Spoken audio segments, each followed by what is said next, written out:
Season 1, Episode 22. This week on Rebel Rebel, award-winning playwright and founder of Scorpio Theatre, Dan Gibbins, joins me. Scorpio Theatre is celebrating their 19th season this year, but where did it all begin?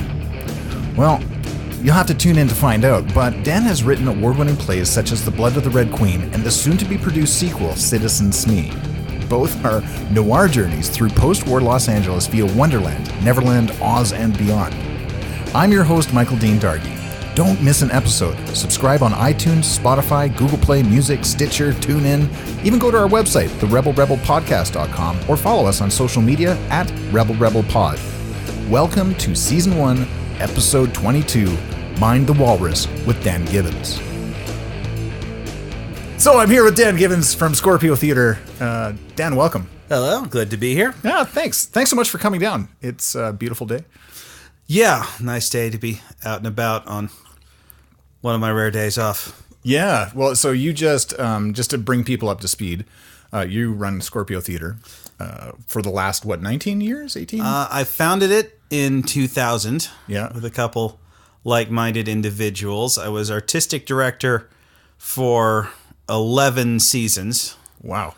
Before handing that off and switching into being president of the board for a few years. Yeah. And lately they invented a board position specifically for me, so I can never leave you're a leadership position in the company. Nice, you're trapped. Yeah, that's the way it is. And when I die, I will make a cardboard cutout of the young me waving and saying, well, that's not how we'd have done it in the day. Nice. Awesome. You guys just finished your first show of the 2018-2019 season. Yep. It was Women Playing Hamlet. Yep. And you guys crushed it. Oh, thank you. Like, that was certainly one of my favorite shows I've seen in a long time. It was an incredible show that I wish I could take even a molecule of credit for. Well, it's part of the theater company, though. Yeah, that's all on. We had some great ladies making that one happen. Yeah, it's fantastic. Now, not only are you, you started Scorpio and you're a permanent board member even after death. Yeah. But you're a playwright, an award-winning playwright at that. Yep. And you had a show come out called The Blood of the Red Queen. Yes, this is an idea I've been tinkering around with since directing this super dark, urbanized version of Alice's Adventures in Wonderland, written by a Pittsburgh playwright named James Michael Schoberg. Yeah. And we wrapped that up, and I started kicking around the idea of, well, how would all these adventures in Wonderland, all these bizarre and terrifying things Alice goes through in Lewis Carroll's Wonderland, how would that affect her when she gets back home? Right. How would that be different than how Dorothy would be affected by Oz or Wendy would be affected by Neverland? Right. And what if this all took place in post-war Los Angeles and also there was a murder? Holy crap. Because sometimes once the wheels start turning, they take you odd places. Right. So your characters sometimes show up and tell you what's happening. Yeah. Yeah. And so that's how I started writing a film noir murder mystery in post-war Los Angeles, because that's just the best noir locale. There's just something about it. Yeah. Featuring characters from Wonderland, Neverland, and Oz. Oh my God. As the Red Queen of Wonderland turns up dead in an alley in Los Angeles, and private detective Jim Hawkins, who turns out to be the grandson of the kid from Treasure Island, wow, has to try to piece it all together before Oz and Wonderland end up at war and America gets stuck in the middle. I love it. So this makes so now all the pieces are falling in place for me, because you have part 2 of coming up, Citizen SMEE. Citizen SMEE. And I didn't get the reference until you just mention the fact that it's, partly based around Wonderland and Neverland, and there you go. Yep. So what happened? Or no spoilers, obviously, but give me the brushstrokes of this thing. It's 2 years after the Red Queen murders. Yeah. There were other murders by the end of that play. Yeah. I didn't get to see that one, sadly. Hopefully you put it up again one day. Oh, I want to see it up somewhere again down the road, but figuring that out.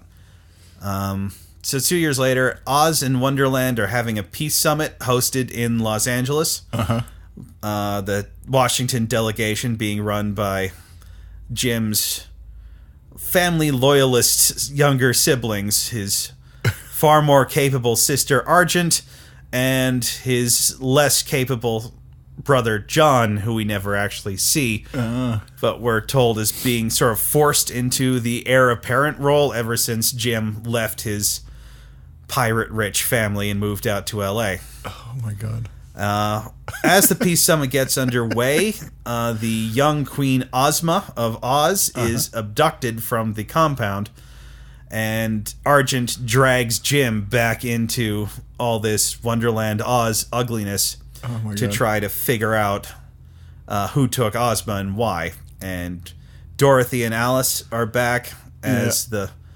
Dorothy in Red Queen 1 was the drunken proprietor of the Emerald Room nightclub.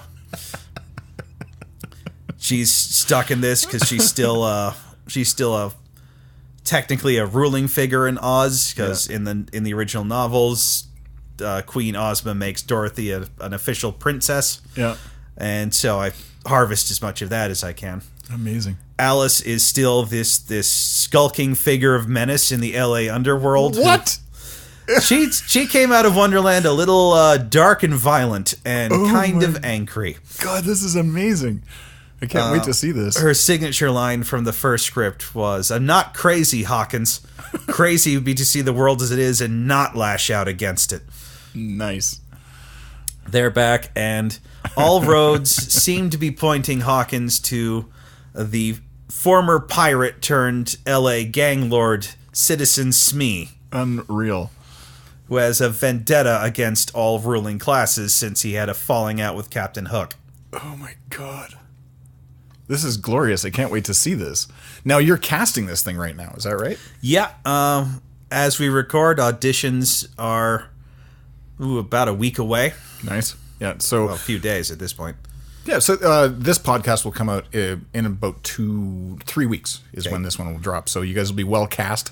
We should be cast by then. Yeah. I'm sure I'm thrilled with everyone director Chelsea Millard picked.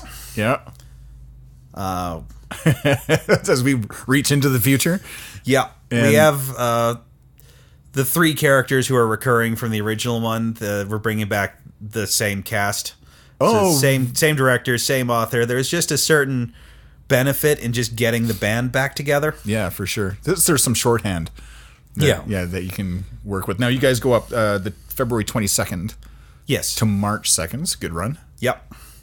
And you're at Pump House, I'm assuming? Back at the Pump House Theaters, yeah. And are you which theater are you in? We're in the Joyce Doolittle again. Oh, okay, cool. We've experimented with the larger Victor Mitchell, and we may again once our next round of casino funding comes in. Oh, it's more expensive, hey? Oh, yeah. So from, and this is something that I'm super interested in. I mean, so we're talking, you guys are community theater. Yes. You're basically self-funded and a not-for-profit. Yeah. How does that work in today's day and age for you to put up a show? Like, I mean, this is not an easy task to run a season. No, it's not. There were a lot of years where donations from company members or family members kept us going through a couple rough patches. Yeah. These days, any nonprofit society or charity can apply to get bingos and casinos through the Alberta Gaming Liquor Commission. Yeah. All right. And that, I mean, you can end up with like $70,000 or something every 18 months or something. About $70,000 gets you through a year and a half. And wow. So there's a legal obligation to spend all of that. Right. So it made our last budget meeting very different, because in the past we've had budget meetings where we figure out how much we want to spend and how much we made in the last season, and there's a difference of $11,000. And like, well, okay, we have to make that deficit go away. And then an hour and a half later, it's $13,000, and I'm yelling at my board, "You're bad at this. You're bad at balancing." Should be going the other way. This year, the second season on our first casino payout is like, okay, so we still have $9,000 that we have to spend. Oh my goodness. Or the government audits us. Right. So need you guys to spend some more money. Amazing. what can we throw some extra money at? And one member of the board said, what if we pay Dan royalty similar to the other playwrights next season? And the entire board avoided eye contact with me for 2 minutes and just sort of moved on from that. And that was hurtful, but fair. They're paying me more than I ever paid me when I was in charge. Yeah. So is this your full-time thing? I have a couple other jobs on the side. Yeah. Until enough playwriting checks start pouring in that I don't have to manage an internet cafe anymore. Yeah, okay.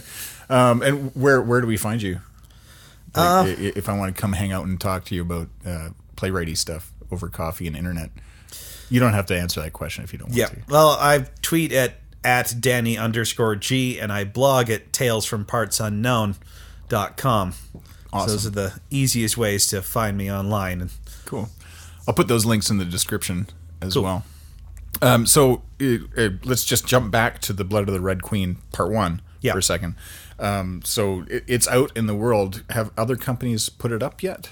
Not yet. Okay. I have a meeting later today with the head of the Alberta Playwrights Network to talk about very nice how best to get these things, this script and a few others I've identified as my better works out there into the world. Yeah, oh, that's great. So give me some other ones that you've put up with a brief synopsis of each, because I'm fascinated by the process. There's Dying on Stage. The elevator pitch for that one is Murders at the Muppet Show. So, first off, there are no puppets. That's misleading, and I'm sorry. But it's the sketch variety show, The Variety Invasion, is about to have their biggest night of the year. The night that's going to turn everything around because legendary star of stage and screen Gareth Gardner has agreed to be their special guest star this week. So as they're preparing to do their biggest show that's going to put them on the map and get them out of financial difficulty, company members start dying. So, like a lot of company members? Starts with one and sort of ripples out. Wow. Leading head of the company, Johnny Rayner, to have to try to figure out who amongst the company is a murderer without the audience or Gareth Gardner finding out anything's wrong.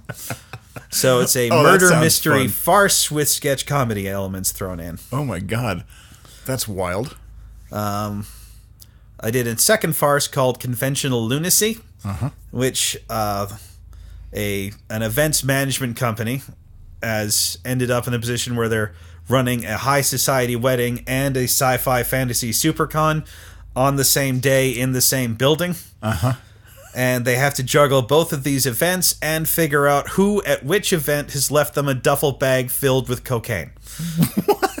Because I can't just write a farce. There's got to be some other level to that. Right, something dark. When I was breaking, it's like everybody hands them all these identical duffel bags they have to keep straight, and one of them's filled with cocaine. Now we got a plot. Oh my God. So let me ask you about your creative process, because I'm seeing some similarities. I mean, you've got a little bit of a fun darkness to you, a little bit twisted sometimes. And so when you approach a project, how do you do that, or does it just happen? I try to find the hook. I try to find a story element that interests me. Like Red Queen all grew out of the examination of Alice, Dorothy, and Wendy. Right. And how they'd be different and how they'd bounce off each other. And then it was like, what's happening elsewhere that allows me to do this? Right. Ooh, noir murder mystery. I've been wanting to write one of those for a minute. Yeah. And my Greek gods noir mystery never really got out of the conceptual stage. Oh, that'd be fun. Because that's the part. I have a lot of ideas, and some I just rattle around, but I never really find that spark of, now I have to write this. Right. Well, and that's what it is, right? You become compelled to, and you can't not. Yeah. Is that your process? Yeah. Once I mill it around, I try to get a grasp on the characters, and once it hits the point of, okay, now I know these people and I have to tell their story, then I jump into it. Interesting. A few scripts I've written started out as a dream I had, where there was some emotional impact that the dream had that stuck with me for the rest of the day. I was like, okay, How can I capture that? Yeah. Sometimes it was a little bit more abstract, and I had to distill the emotional impact. Like, okay, but what? Forget all that nonsense that actually happened. Nobody in this character is going to be a Mountie and then a wizard later on. Right. Circle of expectations. So, what was the emotional thing behind all of this that the Mountie and, again, later, a wizard were dealing with? It must be fun to figure out that world and these characters and to I don't know, get into their head and let them get into yours for a while. Yeah, I often say that once the idea is really going, I'm just listening to what the characters say and trying to write it all down. Wow, that's cool. Wow. That's on a good night. Then sometimes it's, okay, I got half of a page done in the last 3 hours. Yeah. I'm calling that a victory and going to bed. Right. Get into bed. Or what if this happened? Ah, damn it. Damn it. Yeah, I can almost see the characters sitting behind you, like their feet dangling and it's like not really doing anything as you sit there at your keyboard and you guys look at each other. It's like, you know. I wrote one script called U-Boat of the Soul, which was a playwright is trying to write this new script he's obligated to deliver overnight because the deadline is tomorrow. So he's trying to write one of the wacky spy comedies he used to do, but the lead character, super spy Dirk Rhombus, shows up in his apartment going, no, this is nonsense and we're better than this. So he gets coached. So yeah, his characters just yell at him over the course of the night until he comes up with a better script. Oh my God, well, this sounds so real. I don't know. Some people write characters based on themselves or people they know. I consider that a form of cheating. No matter how similar some of my plays might be to my real life, I do not officially endorse any similarity. Interesting. That's fun. What's the last one you've got? Moby Dick. Moby Dick. Moby Dick is the last one of this season. That's a more straight-up adaptation of the novel. Oh, okay. Has a local playwright or... No, this is one that the previous artistic director, Matt Pickering, who programmed this season and then had to step down as he just had his first child. Oh, yeah, that takes up some time. That takes up a lot of his focus between that and his woodworking job. Yeah, gotcha. Woodworking company, really. Yeah. So Moby Dick, hey, so that's going to be interesting. Yeah. I don't know that there'll be a giant puppet whale at any point. Yeah. I know some puppet whale people if you need some. Oh, that could be handy. I'll tell Ted. Yeah. Ted Locke, the director. I got a puppet whale guy. Got a big sprawling cast. They were casting more gender neutral. Oh, great. The characters will likely all be male, but we're not necessarily casting all male. Sure. Because there's a lot of talented ladies in Calgary, and we don't want to exclude any of them if we don't have to. Yeah, right on. Well, and I mean, women playing Hamlet is a great example of that. Like, that was all-female cast, all-female crew, I think. Nearly all-female crew.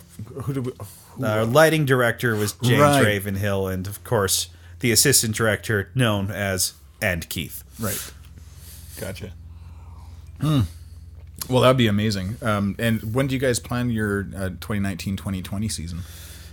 The new AD, Keith Coley, he will, based on previous schedules, the previous schedule had been December we start taking submissions, and in January the AD would lock himself into the office for a month, reading a few hundred scripts, or at least part of them. Really? And what do you guys look for? Like, let's talk about Scorpio for a second, because I mean, it's a part of our community. Like, it's been around for a long time. What is your mandate when you're going out choosing scripts or wanting to tell stories? Our mandate is new works and works new to Calgary. So great. Things that haven't been done in this city for 5 to 10 years. Gotcha. Yeah, because a lot of baseline. There's a lot of, and I'm not slinging dirt at other community theater companies, but there are a lot that do sort of recycle the same stuff that pays the bills. Yeah. Right? So you see a lot of that. There's a lot of companies going to the old favorites, what we occasionally call the blue hair scripts. Right. That really appealed to an older audience, and they know they can fill a larger theater. And, yeah, which I get. I mean, from an economic standpoint, sure, you have to. Yeah, I mean, there's one company that does that very well. Yeah. every time I see one of their shows, I think I absolutely envy your numbers, Yeah. but I would not want to have to consult an actuarial table to figure out how much of my subscriber base is still going to be around next year. Oh my God. Nice. Okay, so you guys go for things that are not common. And Yeah. Do you favor, like, are there other great Alberta playwrights? Like, or people, maybe great is... There are. Sadly, one of my favorites got into some legal difficulties, and I don't really want to go into that. Oh, no, okay, that's too bad. And we're always trying to find the new local talent. Right. Scorpio, we always consider ourselves a teaching company. Oh, good. We have a director training program we're pretty proud of, and we do Wow. the same thing with technicians. Yeah. We've got one woman in the company who just showed up at Comic Expo saying, "Hey, can I be involved?" And we're like, "Okay, you're going to be a stagehand on Love Song that opens in a month." Yeah. And we've been training her up as a stage manager ever Nice. since. Sort of trial by fire and with support. Yeah. Nice. That's really cool. And I've been up to your space a couple times and love it. You're just, I want to say 42nd, but I'm probably wrong. 41st. 41st here in Calgary. And you guys have a thing for candy, We do have a lot of snacks. which is kind of cool. Our executive producer, Daisy Pond, she discovered these peanut butter pretzels at Real Canadian Superstore. Wow. So it's like a pretzel shell with peanut butter in it, and the company is addicted to it.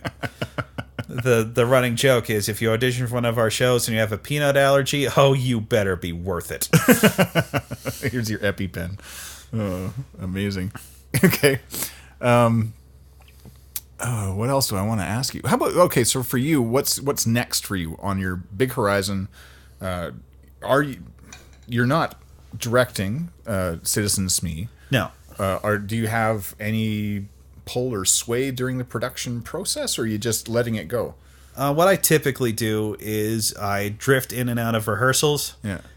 In case there are script problems or moments that they want to consult with me on, because with a new script, the first production is really the final workshop. Right. And you've been workshopping it, obviously.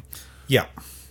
There was a moment in the original Citizen SMEE where there's running a scene and something clicks into the back of my head and I slump and I go, "Hey, Chelsea." "What?" "I have an idea." "What?" "What if Agent Walker from the Secret Service was the daughter Wendy gave up to go back to Neverland?" She stares at me for a minute. "Well, you have to write that now. You understand that, right?" Like, "I know, we'll have pages on Wednesday." Is it a thankless job? Not really. No. There's a certain amount of gushing over the process. Yeah. And when the audience really gets engaged with something I wrote, that's really the big reward. Right. Do you go to opening night and sit in the back and, or are you pretty bold? Oh, I go to opening night, but I typically try to hide somewhere out of the line of sight. And then we did a talkback Q&A session after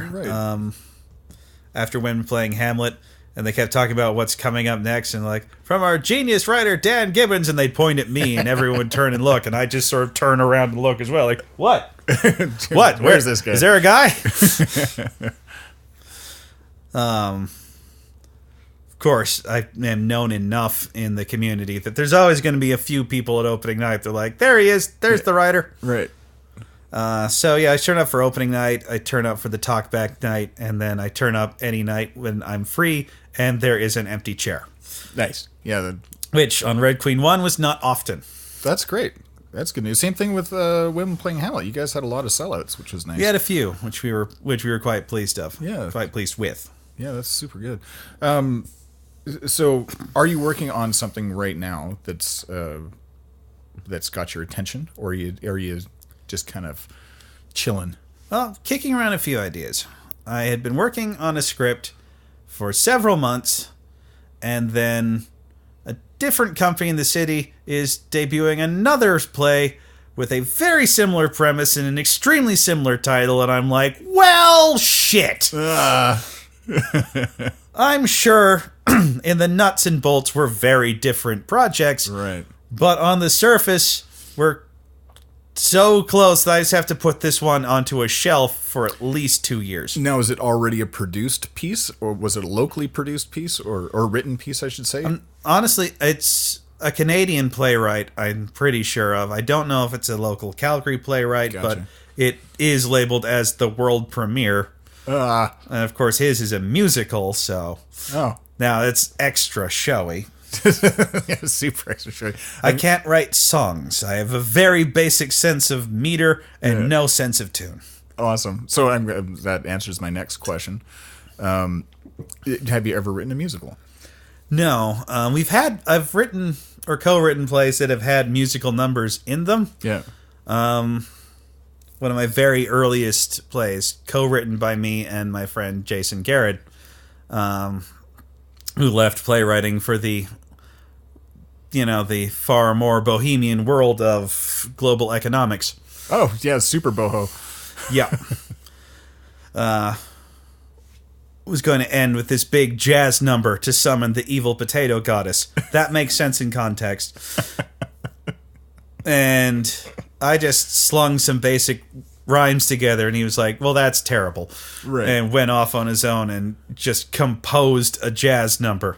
Wow. Including a flute solo, which was like, I would not have been able to compose a solo. Right, let alone a flute solo. I can do a B minus parody lyric to a pre-existing song, but coming up with originals. Yeah. Like, it's tempting, but I would need a writing partner in that. It would be one of those music and lyrics by so-and-so, book by Dan Gibbins situations. Right. Awesome. Do you do other writing besides plays? Like comic book, novels? Yeah, I did a fiction writing course in university. Novels aren't always my strong suit. Yeah. I have my writing, travel, pop culture blog at Tales from Parts Unknown. Yeah. I do some freelance writing work when I can find it. Yep. For a few years in communications and marketing. So I'm good with putting a phrase together, just finding the situation where that's right, where there's an audience for it. So you mentioned Tales from Parts Unknown, and here's what I'm led to believe is that you are a fairly big traveler. You and your family travel quite a bit. Is that right? That seems to be accurate. Yeah. Where to? What do you do? What's going on? In 2004, my parents rediscovered family vacations. Like, Fun. wouldn't it be great to gather up the kids and just go someplace really warm in the coldest part of winter? I love that. And I was like, I accept your terms. So there's often an annual trip out there. Where is out there? Down to Mexico, typically. Nice. Although it's also, over the years, been Belize, Cuba, Hawaii, and they did a joint 60th birthday trip to Australia. Wow. That they were very fond of. Like, okay, next year we gotta bring the kids. Yeah. Down, we did 3 weeks in Australia, and my brother and his girlfriend sort of wandered off on their own. Yeah.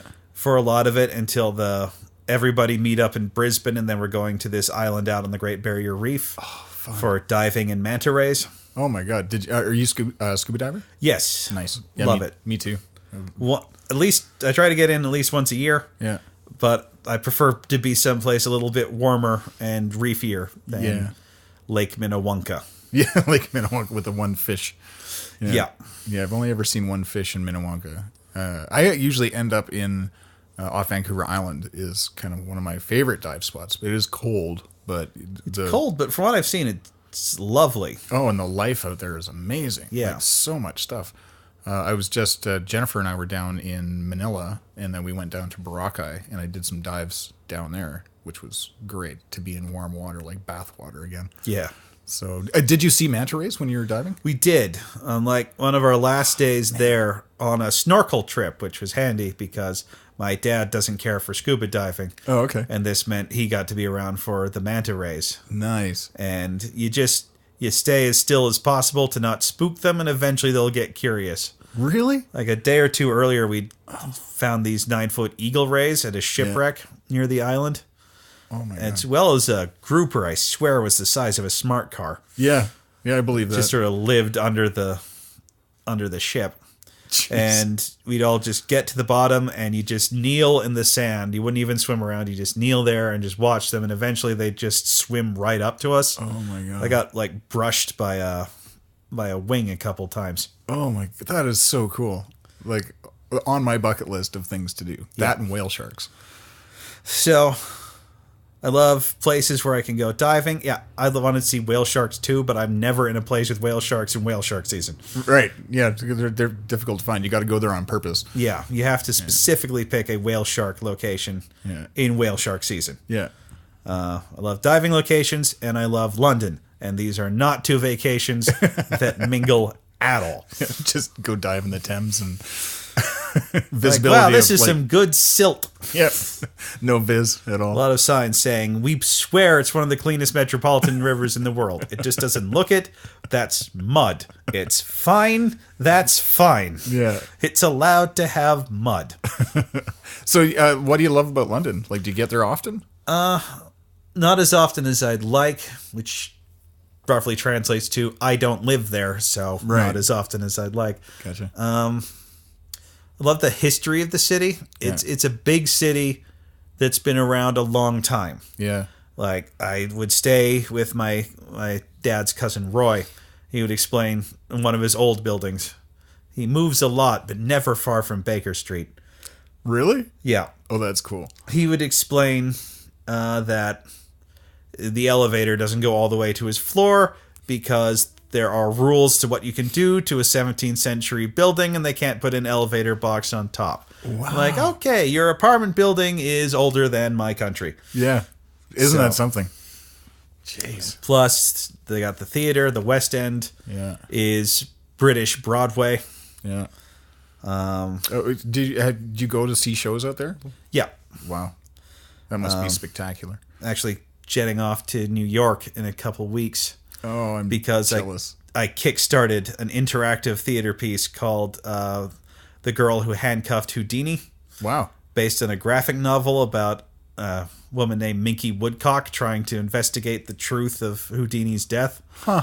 And it's like, this ticks a lot of my boxes. Yeah. So I'm going to slip you some money, and if the Kickstarter doesn't get funded, I don't have to think about the fact that I just backed something in New York. Oh, it did, you say. You want to know what night I'm coming to the show, you say. Oh. I should figure that out. That's awesome. When will Aeroplan let me go there for free? Yeah. That's wicked. Yeah, we ended up in... I've only been to New York once. Have you been before? This will be my 4th time. Wow. Isn't it amazing? Like, that city is incredible. Yeah. I find when I'm in Manhattan at night, I look up, and even though I'm in the middle of the city, all the buildings still look like models because they're just impossibly tall all around me. But do you have a favorite part of New York City? I love Greenwich Village. Yeah. Like, I feel if I could live in New York, that's where I'd want to be. Yeah. And New York will tell me, no, you're going to live in a 5th-floor walk-up somewhere in Queens. Right. With 5 roommates. Yeah.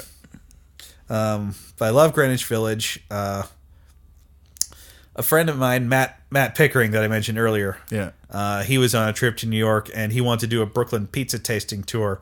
And I said, Matt, I'm there for you. Yeah. And flew down for like Labor Day weekend to hang you're out a good friend with them. The pizza tour was a bit of a bust because the whole group tried to do that, and they filled up too fast. Oh. Like, we all want to go to Coney Island, and Matt and I are like, but pizza. There's got to be a place around here we can get a beer. Right. Which led to an incident because this was my 3rd trip down there. And I'd gone to Coney Island with my parents once, and we wanted to find a place to get lunch out of the sun. Yeah.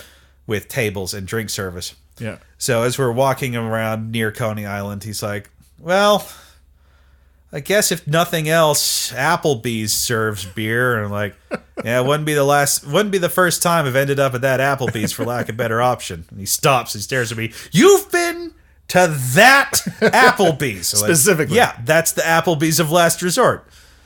Fortunately, we found other bars with craft beers. But the real fun thing we did was the Hell's Kitchen pub crawl. Oh, yeah. Where we just found as many like brew pubs in Hell's Kitchen as we can. And the last one is called Bar Bacon, and it's the greatest place on the face of God's earth. Wow. We loved Hell's Kitchen. Like, loved it when we were down there. Met the most fascinating New Yorkers, too. Yeah. I'm going to go find the link to Bar Bacon. Bar Bacon. And I'm going to put it in the description because this is something people need to go see. The taster flights. 4 craft beers and 4 artisanal bacons. I'm like, oh my God. This is the greatest bar in the world. Right. And I don't say this lightly because I had lunch at Raclette, which is just cheese, melted cheese scraped onto food. Oh my God. It's so glorious. I love it. Like, today has probably shortened my life by about 7 years, but worth it. That's fine. You can have them. Right? Yeah. I'll start jogging eventually. Right. I won't. No. I hate it so much. Yeah. Yeah, don't jog. Okay. If you were to give advice, this is a part of the show that I love the most, to other people that are like you, or perhaps following a similar path, or stuck, or think they might want to go into the arts and create, what would you tell them? What are your top tips? Well, if you want to write, the top tip I often give is the first draft has one job, and that is to exist. Right. It doesn't have to be good. Right. You can fix it later. Yeah. Probably. Sometimes it might take some doing. Right. So get it done. Get it done. Just power through it. Yeah. Well, I suppose that's something I didn't talk about. Is I also have a web series because I started experimenting with Sweet Lady Film for a while. Oh, fun. Which one? It's called Writer's Circle. Okay. You can still find it at writerscircleseries.com, or if you Google Writer's Circle on YouTube, you'll probably find it. Very cool. That is based on one of my scripts, one of my earlier award winners, which was a bit too long because I had 3 protagonists and wanted to give them each their own one-act play's worth of plot. Oh my goodness.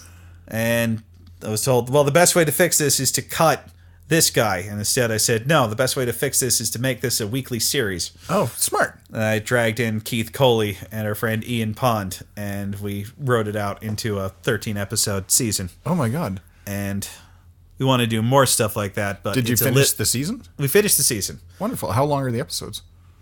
Most of them are about 7 to 10 minutes. Yeah, nice. And then the finale is closer to a half hour because I got carried away.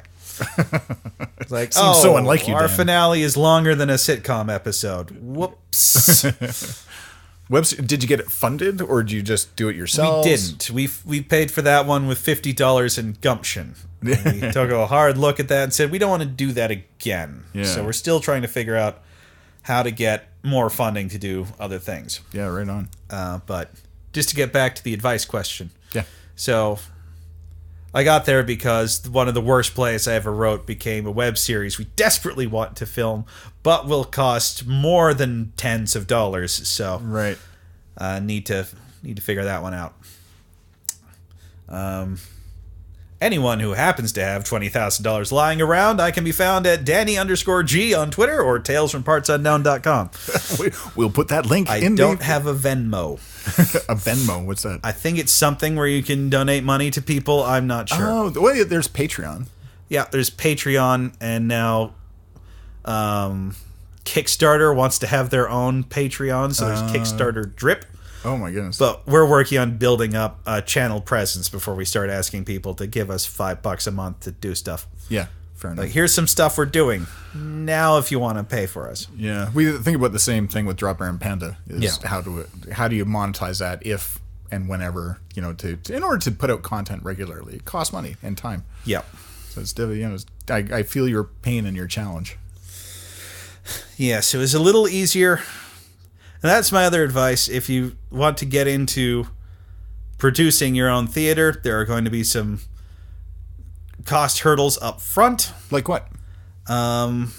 Theater rental is not cheap. Yeah. If you're lucky enough to have a house playwright who will work for free for 12 years, that helps. But bear in mind that if he's learning as he goes, he might be embarrassed by some of his earlier scripts, as we have learned on my blog, as I read through old scripts and go, well, I don't know what I was thinking there. Yeah, I was really proud of this script when it went up and really thought it was a good show. Now I'm rereading it and I'm like, what? This is about her, so why is he the main character? Get it together, 2009 me. Yeah. Have you thought about going back and rewriting some of those works? Can you? Is that a thing you can do? Oh, it is, and I often in those blog posts end with what would I do differently. Yeah. And there's one play, I will name it, The Course of True Love and The Curse of the Jade Monkey. I have heard of The Curse of the Jade Monkey. We staged it twice. Yeah. Here's everything you need to know about it. Both people who directed it quit theater immediately afterwards.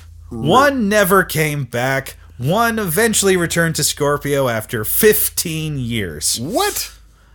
We recast the female lead 4 or 5 times over 2 productions. Oh my goodness. I thought at the time, maybe we just were cursed. Then I looked back at it and said, no, the script is poorly paced and not good. Oh, wow.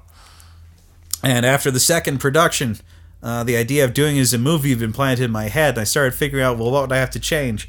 And I ended up changing so much that I burned the entire script to the ground, started on a white piece of paper and called it The Very Long Night of Tyler and Selena. Oh. Just went back to the base principle I'd started it on and restarted over from scratch. And that script's much better. Wow. Have you produced it yet? Have you? We did that one at the Calgary Fringe in 2006, I want to say. Oh, nice. It was a moderate success, and it is one drawback in that I wrote it as a movie, but wrote it for the stage, because sometimes we do that. We like, no, we'll figure it out. Yeah. And there was a lot of times where I said, that might be hard to stage, but the director will figure it out. And then I ended up directing it. I was like, oh, now this is my problem. Well, hell. Yeah. Then there can't be a scene in a car. Sorry, me. There can't be. You can't do a scene in a car on stage and have it look good. If you drive a car onto the stage, it will still look fake somehow. Yeah. It's fun, though, that you don't have that, the filter when you're writing. Just the director will figure it out until you're the director, and then you're like, oh, shit. Yep. Whoops. So I often say when I'm starting to direct a show, it's like, so I have thrown out stage directions that I wrote. Like, at some point in the process, I thought this was the best way to stage the scene. As soon as I'm behind the director's table, I go, no. Yeah, what was I thinking? We're not doing that. Yeah. That's silly. So are you cool with that as a playwright, to have directors take some liberties, or does that pain you? It's just what happens, because I've worked both sides of the table now, so right.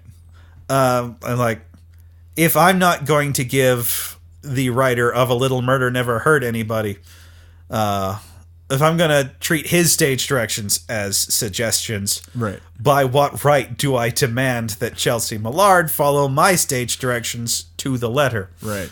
When we were workshopping it, I said, okay, so you're all reading these parts, and Chelsea, read the stage directions, so just one day I knew you cared what they were. You sound like an awful lot of fun to work with. Well, I'm the best. Well, as evidenced by people telling the the best playwright on the planet is sitting behind you right now. Yep. Yeah. Awesome. Once I was in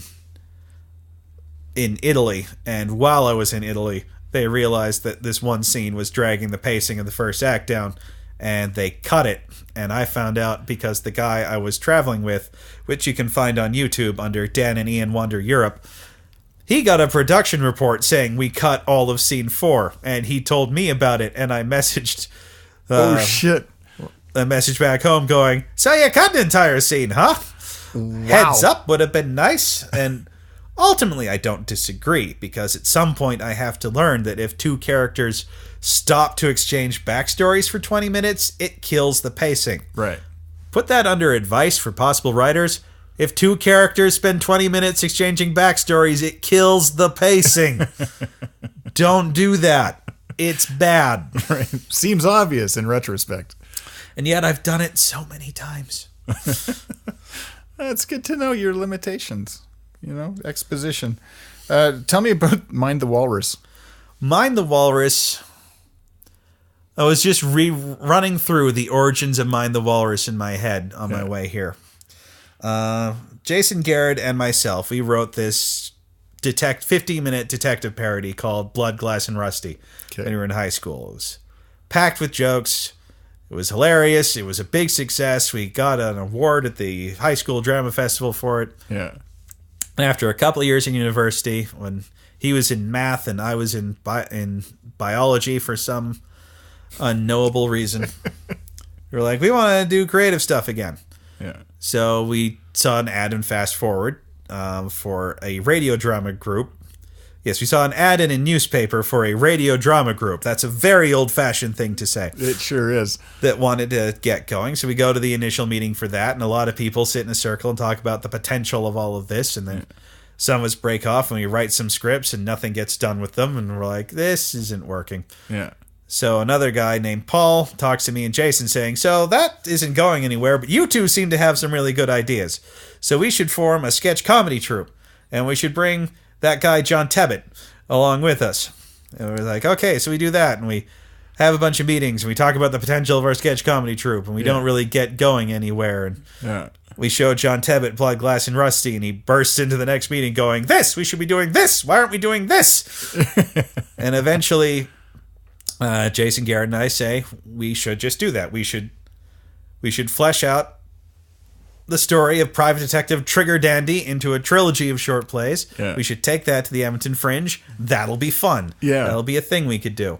And that's basically became Mind the Walrus Theater Group. Gotcha. Is we did The Amazing and Almost Accurate Adventures of Trigger Dandy. Sorry, say that one more time. The Amazing and Almost Accurate Adventures of Trigger Dandy.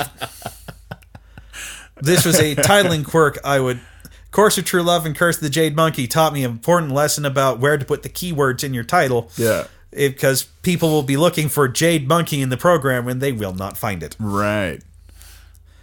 So that lesson was learned with my far more successful Heracles, the Mythologically Accurate Adventures. So, yeah. And then people in university, we would lure in saying, hey, we're going to do shows. Who wants to be doing shows with us? Right. And we would pilfer some people from the drama program. Is that where you met Jen back then, right? Yes. She was part of a group that I ended up merging with because of a mutual friend, Chris Monroe, who we cast in our second play, Two Guys, a Couch, and the Fate of the World. Yeah. And we started meeting his group, and then we met Jen, and she was in one of the early Mind the Walrus plays, Chris Monroe's teen horror parody, I Know What Urban Legend You Screamed Last Halloween, which he made a point to destroy any copy of he could find years later. Uh-huh. Yeah, I don't think that I'll have to ask Jennifer McLean about that later because I haven't seen that on her resume. No, oddly, it doesn't show up in a lot of them. Fun. Then Jason Garrett moved to England after the second season, we'll call it, of Mind the Walrus. Yeah. And as we entered into our third season, this company sort of split into rival factions. Oh, danger. One of which wanted to break away from everything Mind the Walrus had been. It's like, well, why do we have to be a specifically comedy troupe? And I said, because we're called Mind the Walrus, and that's gonna raise a certain expectation. and we're funny.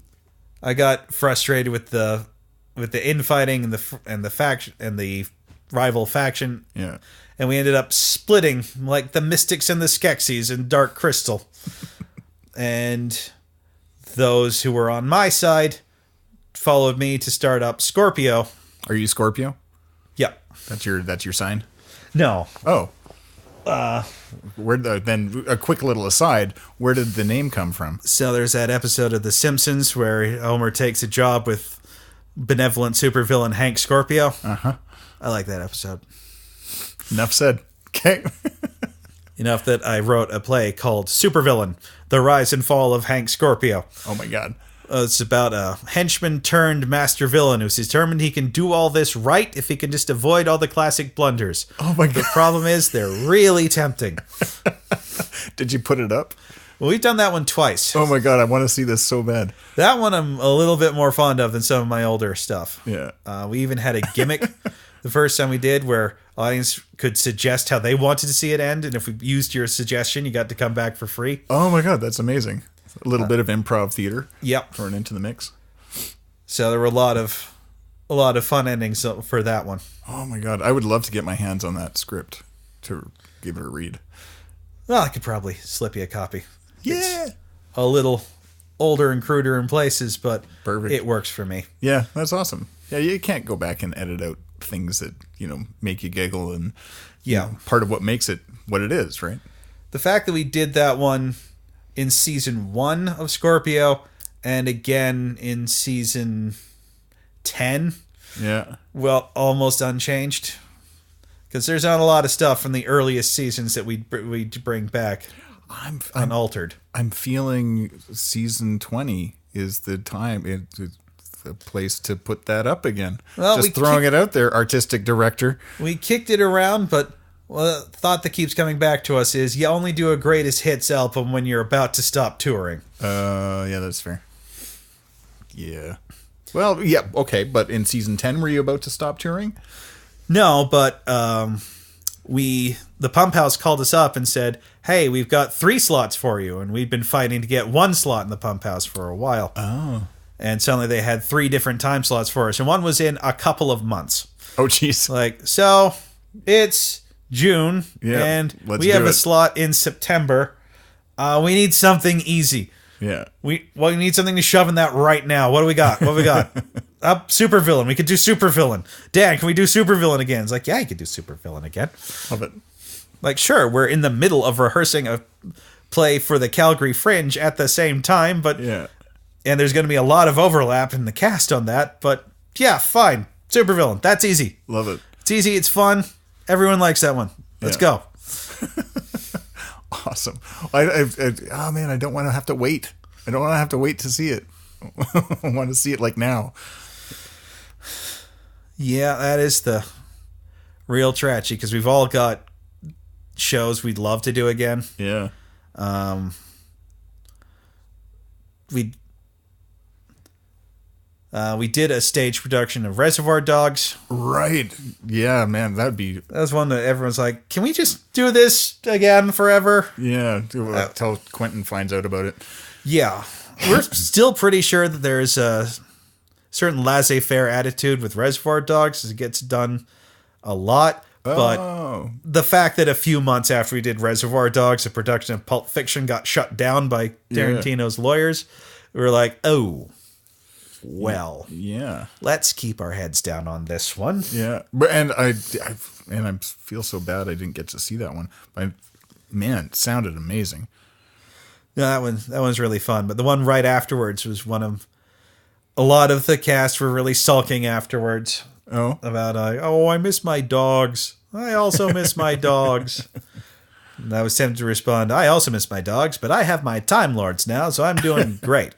Because 2 days after Reservoir Dogs wrapped, I was in rehearsals for a play I was directing by an Australian writer who is not me. Everyone assumed was me. Called Who Knows? And I've seen a Dalek in your space. Yep, Is that where that came we from? We had to build a Dalek. Yes. Oh man. Or as a lot of us phrased it, we get to build a Dalek. Yeah. None of those people were Matt Pickering, who had to build the Dalek. Oh, poor Matt. Yeah, but that sparked him into starting Pickering Woodworks. No kidding. Yeah, I'll give him a shout out because he did go slightly insane building my Dalek. Well, and it is a hell of a Dalek, I'll tell you that right now. Yep, you have to join a guild to get the plans. Seriously? The Dalek Builders Guild. And they'll send you the plans, but you have to send them like a building diary tracking your progress. And they were like, this takes about 6 months and will cost you several $1,000s. And he's like, I have 6 weeks and 400. They're like, you'll never do it. But we did it. Not to be daunted. Built that, Pickering. And we built a TARDIS console that is now my drinks cabinet. Really? And Like at your house or at the theater? At my house. That's amazing. I'm a huge Doctor Who fan. Like, huge. So am I. So directing this Doctor Who tribute show filled with Who Easter eggs and Who love it was one of the most satisfying experiences I'd ever had. No kidding. There'd be moments where some of the cast were newbies to it, and I was like, okay, do you want me to explain why calling Russell the boy who waited has emotional weight, or do you just want to understand that it has emotional weight? Yeah. Tell me. Okay, in the 5th season, in series 5 of the reboot, for reasons that will take too long to go into, Rory Williams was turned into plastic. Yeah. Oh, man. Oh, I can't. Things I miss. So I'm just going to jump in and break the fourth wall here for all the listeners. So we've got listeners all over the world. Go see local theater.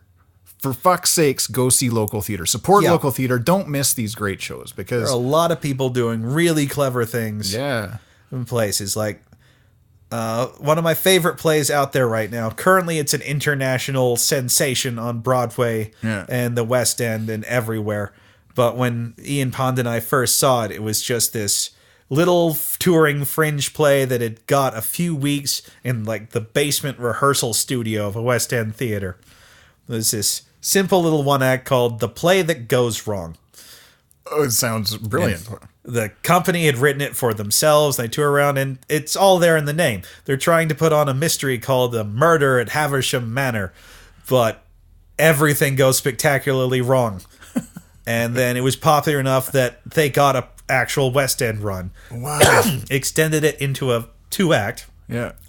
With an elaborate set that only a West End or Broadway budget can pay for. Oh my God. That gradually collapses over the course of the play. Really? On cue. Oh my I God. desperately want to do this, but now there's like a balcony that needs to gradually fall down. Piece by piece on cue. Is that still up right now? Is it off Broadway? It's currently playing in Broadway. The original cast are no longer in it on Broadway. Yeah. Do you have time to go see it when you're in New York? Oh, I'll make time. Yeah, I love that show. That sounds spectacular. I saw the original cast do it as a 1-act. I saw the replacement cast do it in London a few years later as the full 2-act. Yeah. And then I saw one of their follow-ups called The Comedy About a Bank Robbery, which is the same level of just constant jokes and bizarre physical stunts you wouldn't think a theater could do. Wow. But without the meta aspect of it's all going wrong for everybody, just on the some people are trying to rob a bank and we're going to do a comedy about that. That's brilliant. I love 1-acts. And I love the Fringe Festival too. Like it's such a great opportunity to just get ideas out into the world. Yeah. You know, Jen and I wrote a 1-act last year called Stumped. It's only 20 minutes long. Yeah. So we were thinking about doing a Fringe run if we could get in or have our own venue. But for 20 minutes, it's not really. Yeah. It's not enough. You know what I mean? But you know, getting out there and writing and doing stuff and performing those things in those venues is so gratifying. Yeah. There's the less fun aspect of then you have to go out and handbill the crowds to get them to come see you. That's not fun at all. No, but neither is doing your play for 7 people, which that is terrible. Had a kind of disastrous Fringe tour in 2016. Did you? Yeah. It was a rough summer. Were you in Edmonton and Calgary, or we were out east? Oh, okay. We did Ottawa and Toronto, and we were supposed to do Hamilton and Saskatoon. Yeah. But when 5s or 6s of people had come to see us in the first 2 cities, and we were no longer certain how we were going to eat, we called it early. So what show was it that you guys were? It was a sketch com about video games called Searching for Party. Oh, okay. So basically it was about a variety of people who are all playing this one same game and how gaming has impacted their life. Yeah. I wrote most of them. Associate Patrick Fitzsimmons wrote this running bit about 2 guys playing the game together online, and one of them is gay and is being found out about that for he's being bullied at school, and his parents are not accepting, but he finds acceptance through his partner in this game. Okay. That was all the reviews. We had some lovely reviews, and they all cited that as an emotional highlight. And I was like, great, the one Patrick wrote. That's fine. So, why do you think that you were getting, 5s and 6s of people in the audience? What is it? I think advertising or Ontario Fringes have an older audience. So when we opened with it's about video games, we're losing a lot of people. Gotcha. I'm used to the Edmonton Fringe, which has its centralized fringe grounds. Yeah. Where any time of the day you're going to find dozens, hundreds of people out to see shows. And these are people you can handbill in lines and they'll come. Yeah. They'll show up. And on Ottawa and Toronto, we didn't know where to find that. So we would try to set up a base camp at a beer tent and make ourselves as visible as possible. And we attracted a lot of other companies. So we swapped passwords. We met a lot of cool people, and we saw a lot of fun shows, and made some friends. That there's still at least one person who I met on that 2016 tour who I will hang out with for like 15 minutes a summer. Uh-huh. But we're always like friends. As soon as we run into each other, it's like, oh, that's great. Like she's come out to Edmonton the last couple summers, and I'll pop up like, Carlin, I'm coming to see your show. Nice. Like, that's awesome. Oh, that's cool. Let's wrap on this. Give me your prediction for the future of theater. I think there's always going to be a place for it because it's a live and visceral experience you can't get anywhere else. I think people are going to start to experiment more. Yeah. Your bigger budget pieces are going to... I've read the script for Harry Potter and the Cursed Child, and I'm like, that's not things you can do without several $1 million. Right. And smaller shows are going to get more experimental to try to compete on that level. Right. Try to figure out things they can do. And there will always be a place for the old classics. Right. Now, Gilbert and Sullivan will never die. Somehow. Somehow they will live on. Cool. Thank you so much for your time. This has been amazing. It's been fun. Yeah. Okay. So just a quick little plug at the end here. If you're in the Calgary area, go see Scorpio's shows this season. You already missed. If you missed it already, Women Playing Hamlet. But we've got Citizen SMEE, and that's part 2 of Blood of the Red Queen. Yep. Coming up. We got Moby Dick at the end, and maybe there's going to be a giant puppet whale. We don't know. Maybe there will. Maybe there won't. The AD has some fun ideas for season 20. That's going to be a big one. It's an anniversary year. Oh, I can't wait. I don't know exactly what it's going to be. I'm probably going to have to write something for it. We're in negotiations about what exactly that's going to be, but going to be something special. Awesome.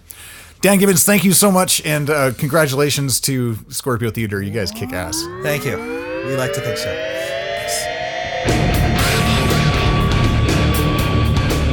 Thanks for listening.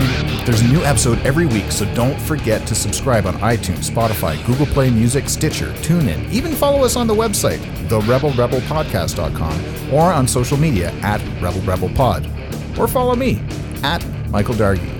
Or do both. Do all of them. See you next week.